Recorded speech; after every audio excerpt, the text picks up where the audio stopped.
And what about her current relationship with Dominic? He'd said how he felt about her wouldn't change, and she believed that. But before he'd left, she'd sensed a shift in him. Maybe the shock over what she'd told him had settled in.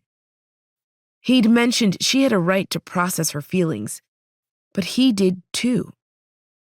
At the corner opposite Broodhaven, Philippa crossed the street, and as she drew closer to the cafe, the scent of freshly brewed coffee wafted in the air.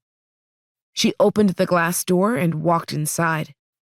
A short line of people waited at the curved station. Baristas wearing jeans and purple t-shirts with the cafe's yellow coffee cup logo filled orders for drinks and grabbed pastries for customers from the glass case underneath the counter. On the right, a sprinkling of customers sat in the purple booths lined along the wall and at the light wood tables with purple and yellow floral centerpieces, enjoying brunch. The sound of familiar, happy laughter drew Philippa's attention to the smaller alcove on the opposite side of the cafe, where more customers sat at round tables or on the beige couches decorated with purple throw pillows tucked under the side windows. Rena, dressed similarly to her staff and wearing a yellow apron, chatted with a dark-haired man at one of the tables. He pointed to his open laptop in front of him, and she nodded in agreement to what he said. Not wanting to interrupt, Philippa stepped forward to join the coffee line. "Hey, Philippa." Mace Calderon tapped her arm. "Hi, Mace."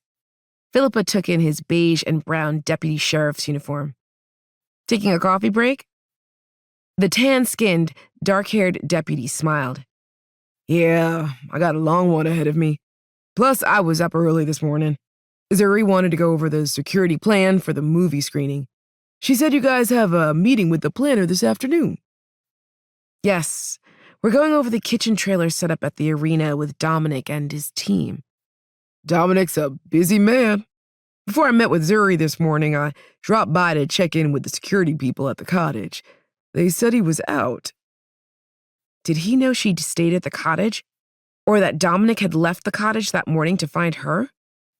Or was she reading too much into Mace's steady gaze?